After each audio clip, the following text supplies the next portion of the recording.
Boston's winter was harsher than usual. From the window of a hospital room overlooking the snow-covered cityscape, Elizabeth Monroe finished her final suture. The heart transplant surgery had lasted 8 hours, but the patient's condition was stable. She blinked her tired eyes and left the operating room. "That was an amazing surgery," a young resident rushed up to her. "Your technique is truly remarkable. Someday I hope to become a surgeon like you." Elizabeth smiled and nodded. She had established herself as the most skilled cardiac surgeon at St. Mary Memorial Hospital. 10 years of relentless effort and dedication had paid off, earning her respect from many colleagues and junior doctors. "Thank you, Jessica. I'm sure you can do it," Elizabeth replied kindly. She finished her final rounds and headed to the changing room. When she took her smartphone from her locker, she noticed several missed calls. One was from the senior care facility, and another from her mother. With a deep sigh, she opened the message from her mother. "Don't forget about the family gathering today. 6 o'clock. It's your birthday, after all." Elizabeth put her hand to her forehead. Today was her birthday. She had completely forgotten it, absorbed in her work. But her reluctance to attend that celebration wasn't just because of her busy schedule. Elizabeth had grown up in a wealthy family in the Boston suburbs. Her father, Robert, was known as a real estate mogul, and Monroe Properties was one of the most successful real estate companies in the city. Her mother, Carol, a former debutante, now managed high society charity events. And her sister, Vanessa, basking in her father's adoration, was pursuing a career as a model. Though they appeared to be a perfect family on the surface, family gatherings were always tense occasions for Elizabeth. Her choice to pursue medicine was consistently undervalued in a family that prized art and fashion. For her parents, real success meant social status and physical beauty, not saving patients' lives. "Elizabeth, you're always reading books. Look at Vanessa, she already has bookings for 3 fashion shows." This was something her mother often said during her teenage years. Elizabeth had earned a scholarship to medical school and graduated at the top of her class.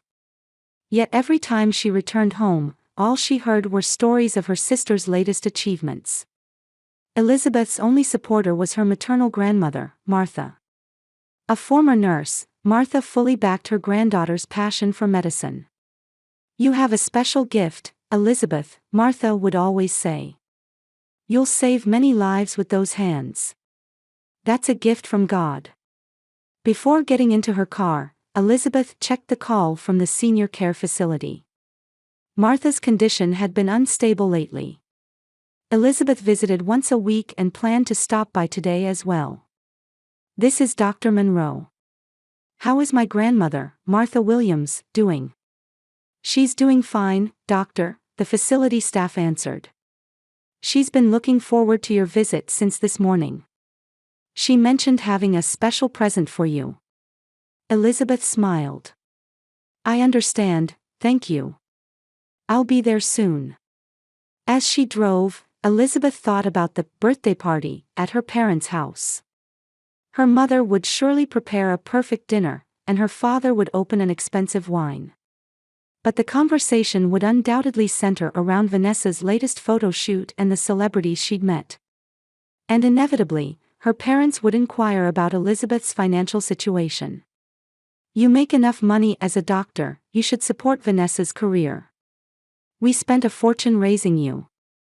Just think about your college expenses." Elizabeth gripped the steering wheel tightly. She had been living in her own apartment and was completely financially independent for over 10 years. Still, her parents constantly mentioned her duty and repayment, as if her life was merely a return on their investment. Upon arriving at the senior care facility, Elizabeth's expression softened. Here, she could be herself, both as a doctor and as a granddaughter. When she knocked on Martha's door, a weak but warm voice answered. "Come in, Elizabeth." At 85, Martha sat on her bed. Her white hair was neatly tied back, and her blue eyes shone with a sharpness that belied her age. As Elizabeth approached, Martha opened her arms. "Happy birthday, my precious granddaughter." Elizabeth gently embraced Martha. "Thank you, Grandma." Martha took a small box from her bedside table. "This is a special gift for you." "Don't open it now," she said, looking into Elizabeth's eyes with a serious expression. "Open it when the time is right. It will help you understand the true meaning of family." Elizabeth accepted the box with curiosity. "What do you mean? Did something happen?" Martha smiled. "Life is unpredictable. This might be the last lesson I can teach you." She coughed. "How about the party tonight? Are you looking forward to it?" Elizabeth answered honestly. "To be honest, I'm not eager to go. As usual, it'll be all about my sister, and nobody wants to hear about my work." Martha took her granddaughter's hand. "Elizabeth, you've grown into a wonderful woman. Not just with your talent as a doctor, but with your compassionate heart. Never doubt your worth." "I'm so glad I have you, Grandma," Elizabeth said. "You're the only one who truly understands me." A momentary sadness crossed Martha's face, but it quickly changed to a smile. "Now, go. Your mother will be angry if you're late." Elizabeth received one more embrace from her grandmother and put the small box in her bag. As she left the facility, she felt an inexplicable anxiety in her chest. On her way to her parents' mansion, Elizabeth's phone rang. It was from the hospital. "Dr. Monroe, I'm sorry to bother you. The patient from earlier has become somewhat unstable. Could you come check on them?" "I'll be right there," Elizabeth answered immediately. She called her parents to let them know she would be late. Although she could hear clear displeasure in her mother's voice, Elizabeth didn't mind. The patient's life came first. As dusk approached, Elizabeth finally arrived at her parents' house. Passing through the elaborate gates and up the stone driveway, she was met by the imposing door. Taking a deep breath, she rang the doorbell. The door opened, and Carol appeared. "Finally, you've arrived," she said in a stern tone. "Everyone is waiting." Elizabeth nodded quietly and entered the house. In the living room, under the grand chandelier, her parents and sister were already seated. The table was set with expensive white porcelain dishware, and the soft light from candelabras illuminated the room. However, what caught her eye was a white envelope placed on the table. There was no birthday cake or wrapped presents in sight. "So you've finally come," Carol said coldly. "Sit down." Elizabeth quietly took her seat. Her father, Robert, was pouring expensive wine and didn't even look at her. Her sister, Vanessa, checked her smartphone and gave Elizabeth a meaningful glance with a slight smile. "Happy birthday, Elizabeth," Robert finally looked at her after filling the last glass. "Now, as proof that you've become an adult, here's an important document." Carol pointed to the white envelope in front of Elizabeth. "Open it." Tension filled the room. Elizabeth reached for the envelope and opened it. Inside was an official document with a notary seal. The title read, "Family Relationship Termination Notice." "What is this?" Elizabeth asked in confusion. Looking up from the document, she was met with Carol's cold smile. "From today, you are no longer part of our family," Carol said with a thin smile. Simple, isn't it? Elizabeth looked at the document in disbelief. It listed legal terms and clauses. It formally dissolved the family relationship and demanded repayment for child-rearing costs, college expenses, and all other investments made in her. It even included a clause prohibiting any future family gatherings or contacts. The total amount was specified as $450,000. "What does this mean?" Elizabeth's voice trembled. "Did something happen? Did I do something?" "Nothing happened," Carol answered calmly. It's simply a business decision. You're an adult now, a successful doctor. We want to focus on Vanessa's career. Robert took a sip of wine and smirked. As a doctor, you can afford it, right? We made a substantial investment in raising you. Now we want returns. Vanessa remained silent, but her eyes revealed clear satisfaction. Elizabeth read through the document with shaking hands. It seemed so unreal, like a nightmare. Her grandmother's words echoed in her mind, "It will help you understand the true meaning of family." Why? Elizabeth finally spoke. I've always tried hard. Tried to be a good daughter. You've always been a child who never met our expectations, Carol said coldly. The path you chose wasn't what we wanted. Vanessa is different. She's our true daughter. That's enough talk. Robert stood up and pointed to the last page of the document. Sign here. The due date is 1 month from now. Total amount, $450,000. We prefer a lump sum payment. Elizabeth stared at the document for a long time. Something changed within her.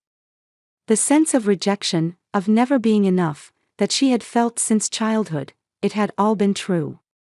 She slowly stood up, showing no tears, and took the document.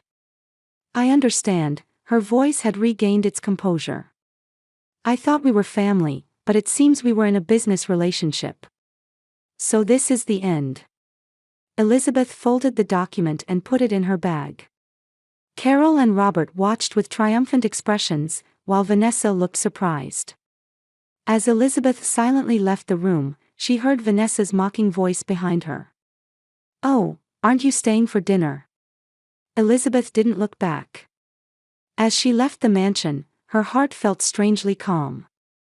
Getting into her car and starting the engine, she changed her plans and headed to the senior care facility where her grandmother was. When she entered Martha's room, her grandmother seemed to understand everything just by looking at her expression. What happened, Elizabeth?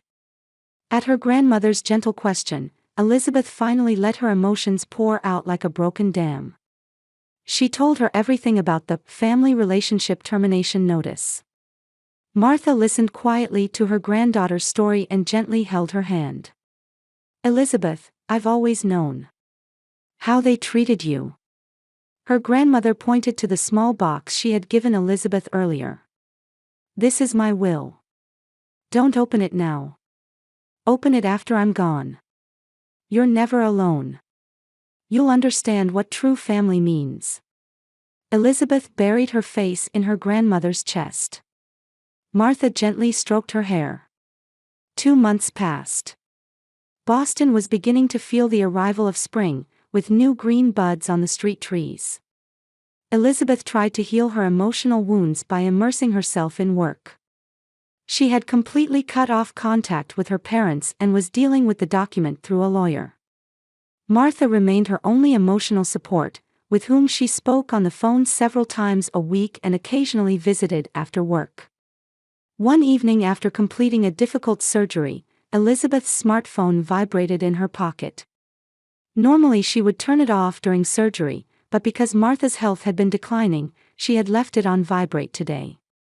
Stepping into the hallway to check the screen, she found 5 missed calls from the senior care facility. Her heart began to race. This is St. Bernard Senior Care Center.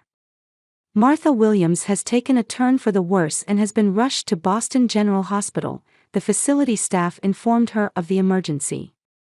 She's conscious, but her condition is unstable. Elizabeth entrusted the post-surgery report to a colleague and immediately headed to the hospital. The fact that Martha had been taken to Boston General Hospital rather than St. Mary Memorial Hospital where Elizabeth worked spoke to the urgency of the situation. When she rushed to her grandmother's side, even her usual calm as a doctor was shaken. It's a stroke, the attending physician explained. There's significant damage, and we've already begun treatment, but considering her age, the situation is, frankly, difficult. With her medical knowledge, Elizabeth understood the severity of her grandmother's condition. But right now, She wanted to be by her grandmother's side as a granddaughter. She entered Martha's room and took the frail hand of her grandmother lying weakly in bed. "Grandma, it's me, Elizabeth," she said with a trembling voice. Martha slowly opened her eyes and smiled faintly.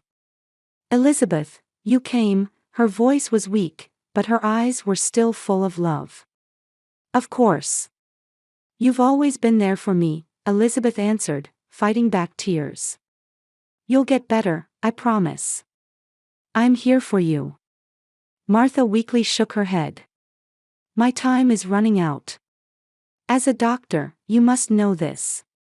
Elizabeth cried as she gripped her grandmother's hand. "Grandma, if you leave me, I'll truly be alone." "No, you're not alone." Martha's voice was weak, but her words were powerful. "Don't forget my will. It will help you understand the true meaning of family." Martha left Elizabeth with her final words. "True family isn't bound by blood, but by love and respect. I'll always be watching over you." 3 days later, just after Elizabeth returned home from the hospital, the phone rang. Martha had passed away peacefully. Elizabeth put down the phone, sat in her apartment's living room, and cried for hours. In her heart, there was no one left she could call true family. The day of the funeral was sunny. Elizabeth, dressed in black mourning clothes, sat in the front row of the church. She spoke about her memories with her grandmother, and the unconditional love Martha had given her throughout her journey to become a doctor. Her words touched the hearts of those present, and many wiped away tears. As Elizabeth returned to her seat, her gaze caught 3 figures sitting at the back of the church. It was her parents and sister. Though dressed in mourning attire, their expressions seemed more like they had some other purpose than grieving. She looked away and focused on saying her final goodbye to her grandmother. After the funeral, as attendees began to leave, an unfamiliar man approached Elizabeth. "Dr. Monroe, my condolences. I'm Joseph Harrison, Mrs. Williams' attorney," he offered his business card. "Mrs. Williams instructed me to deliver her will to you directly." He handed Elizabeth a leather document cover. "This is a copy of the official will. I'll contact you again later regarding the details." As Elizabeth accepted the documents, a voice spoke from behind her. "Elizabeth." Turning around, she saw her father, Robert. His expression was stern and cold. "Let's hear about Martha's will." "I don't want to discuss this now," Elizabeth replied with a resolute attitude. "I've just lost my grandmother. That old woman must have had considerable assets." Robert's voice was low and suppressed. "We have legitimate rights as family." Elizabeth contained her anger and said, "Am I not already excluded from the family? Have you forgotten the family relationship termination notice you created?" Carol and Vanessa approached as well. "Elizabeth, you were involved in Martha's care, weren't you?" Carol's voice had a hypocritical sweetness. "Did she say anything before she passed away?" Elizabeth looked at the 3 of them and made a firm decision in her heart. "Goodbye," she said only that and left the church. Back in her apartment, Elizabeth took out the small box her grandmother had entrusted to her. Inside were an envelope, her grandmother's diary, and an old locket. On the envelope, in her grandmother's handwriting, was written, "Open this when you discover the true meaning of family." Looking at the envelope, Elizabeth felt it wasn't time yet. She opened the diary and began reading the first page. It contained her grandmother's memories from her younger days, the joys and sorrows of life, and deep affection for Elizabeth. 10 months after Martha's death, Boston welcomed winter again, and the city was covered in snow. Elizabeth's life had changed gradually but surely. After her grandmother's death, while carrying her grief, she was determined to move forward and devoted even more passion to her career as a doctor. She had successfully performed numerous difficult heart transplant surgeries, further elevating her reputation in the medical field. Meanwhile, unknown to Elizabeth, dark clouds had gathered over the Monroe family. Due to a nationwide economic crisis, Robert's real estate business had taken a severe hit. His investments in high-end properties had backfired, leaving his company with enormous debt and his mansion at risk of foreclosure. Vanessa's modeling career hadn't progressed as she had hoped, and she faced repeated rejections at auditions. Elizabeth occasionally read her grandmother's diary. The unexpected truth revealed there, that she was actually adopted, initially shocked her, but eventually, she understood how it explained many things: the sense of alienation she had felt since childhood, her parents' cold attitude, and the unconditional love shown only by her grandmother. Elizabeth's birth parents were Margaret Clark and her husband John, who had been Martha's close friends. They died young in an accident, and Elizabeth was taken in by Carol and Robert when she was 6 months old. It was Margaret's dying wish, but they never truly loved her as their own child. Knowing this, Martha had always protected and supported Elizabeth. One snowy evening, as Elizabeth was finishing her shift, an emergency patient was brought in. With severe myocardial infarction, the patient needed immediate surgery. As preparations were underway, she stopped in her tracks when she heard the patient's name, Carol Monroe. "She's my mother," Elizabeth quietly told her colleague. "Can someone else handle this?" However, in the night emergency system, there was no other cardiac surgeon with Elizabeth's skills. Despite her conflicted feelings, she decided to first check on her mother's condition, fulfilling her duty as a doctor. Entering the ICU, she found an exhausted Robert and a disheveled Vanessa, without makeup, waiting. The two looked at Elizabeth with startled eyes. "Elizabeth, why are you here?" Robert asked in confusion. "I'm a cardiac surgeon at this hospital. I came to check on Mother's condition," Elizabeth answered calmly. Her sense of responsibility as a doctor overrode her personal feelings. "How is she?" "Very serious," Robert's face turned pale. "She's been complaining of chest pain since yesterday, but He stumbled over his words. "We can't afford medical expenses right now. Our insurance has lapsed." Elizabeth was surprised. She never imagined the Monroe family would fall into financial difficulties. "The company went bankrupt," Vanessa said in a small voice. She no longer appeared to be the haughty sister of before, but rather a tired young woman. "We're about to lose the house, and I don't know what to do anymore." Elizabeth understood their dire situation. Something moved in her heart. At this moment, she decided for the first time to open her grandmother's envelope. "I'll prepare for Mother's surgery. I'll assemble the best cardiac surgical team," she said and left the room. That night, Carol's emergency surgery was performed by another doctor.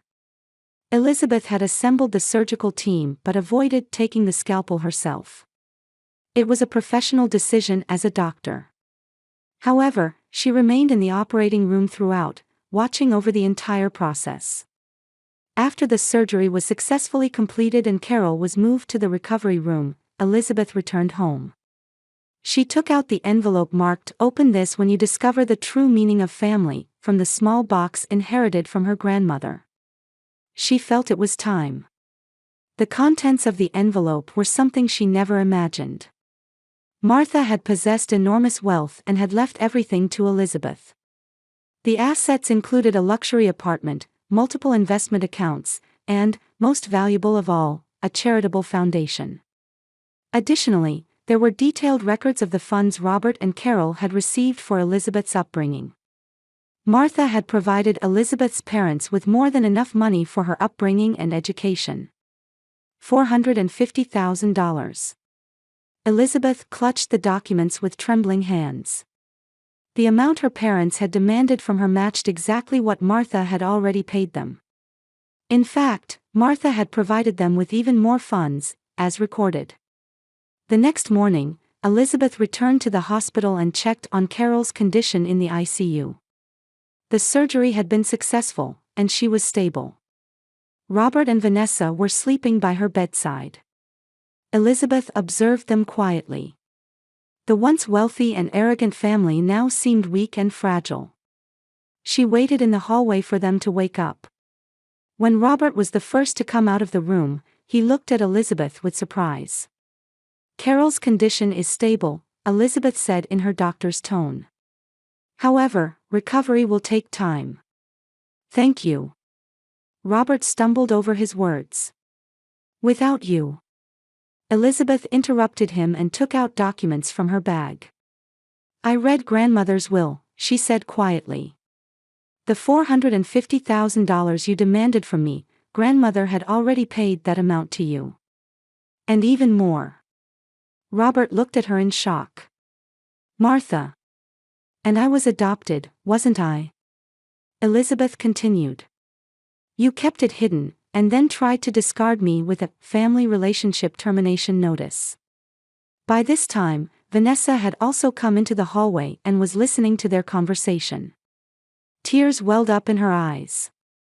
"I didn't know," Vanessa said with a trembling voice. "I really didn't know, Elizabeth." Elizabeth glanced at Vanessa for a moment, then turned back to Robert. Calmly, she made her decision. "I will pay for Mother's surgery and future treatment costs," she said. "I'll cover everything, but there's a condition." Elizabeth took out another document from her bag. It was a family reconstruction contract that she had created herself. It outlined the conditions for paying Carol's treatment costs, and the acknowledgement and apology for the unfair treatment Elizabeth had received from her parents. "Why, help us?" Robert asked with a confused look. "We hurt you." "Grandmother taught me," Elizabeth answered quietly. "What true family means. It's not about blood relations, but about love, respect, and forgiveness." At her words, Robert bowed his head. For the first time, a color of genuine regret appeared on his face. "Elizabeth." Carol's weak voice came from the hospital room. She had awakened and seemed to have heard part of the conversation. "You are, truly our daughter. We just didn't realize it." Elizabeth just shook her head. "I am Martha's granddaughter. And from now on, I'll choose my own family." She quietly walked away down the corridor.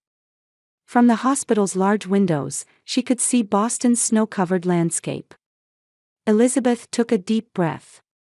In her mind, her grandmother's words echoed, "True strength lies in a heart that can forgive." One day, a year later, Elizabeth stood in front of a new building in downtown Boston. A plaque bearing the inscription "Martha Williams Heart Medical Center" shone on the front of the building. Using her grandmother's inheritance, she had established a charitable foundation for heart patients who couldn't afford treatment for financial reasons. Today was the opening ceremony. "It's a beautiful building, Elizabeth." Turning around, she saw Carol standing there. Recovered from surgery, she was thinner than before, with new wrinkles on her face, but in her eyes was a humility Elizabeth had never seen before. "Thank you, Mother," Elizabeth replied quietly. She still felt resistance to calling her Mom, and chose a more formal address. Carol took a deep breath. "Every day, I'm reminded of my foolishness. But you gave me a new life." She now worked as a volunteer at the foundation. She listened to patients and their families, helping to ease their anxieties. It was a time of atonement, but also the first meaningful work she had ever found. Robert couldn't recover from bankruptcy and had fallen into a deep depression. Drowning in alcohol, he had entered a rehabilitation facility at Elizabeth's urging. He was still on the road to recovery, but small progress was beginning to show. During last week's visitation day, he had said to Elizabeth, "I lost everything, but my daughter picked up what I had thrown away." Those words had none of his former arrogance. Just an honest confession from a broken man. Vanessa had changed the most. Giving up her dream of modeling, she had enrolled in nursing school at Elizabeth's suggestion. Today, she had arrived early to help with the opening ceremony. "Sis, everything's ready for the podium," Vanessa called to Elizabeth. On her face was not the jealousy or competitiveness of the past, but a genuine respect. "Seeing your strength, I finally understood what true success means," Vanessa had confided recently. "I want to become someone who helps others too." After the ceremony ended in the evening, Elizabeth invited the three to her new suburban home. Purchased with her grandmother's inheritance, this house was filled with warmth and gentleness. On the dining table were a photo of her grandmother and the locket, and a fire burned in the fireplace. "Let's toast," Elizabeth raised her wine glass. "To new beginnings." The three nodded quietly and clinked their glasses. "Complete forgiveness takes time," Elizabeth said. "But perhaps we can become a new kind of family. Not one bound by blood, but one formed by choice." In their eyes shone tears of regret, hope, and gratitude. After dinner, Elizabeth went out to the garden alone. Looking up at the starry night sky, she opened the locket. In it, she had newly inscribed her grandmother's words, "True family is chosen by the heart." Elizabeth smiled. She had found her path. And now, even those who had once hurt her were confronting their mistakes and beginning the long journey to become a true family in the real sense. It was the beginning of a new bond, bound not merely by blood, but by love, respect, and forgiveness.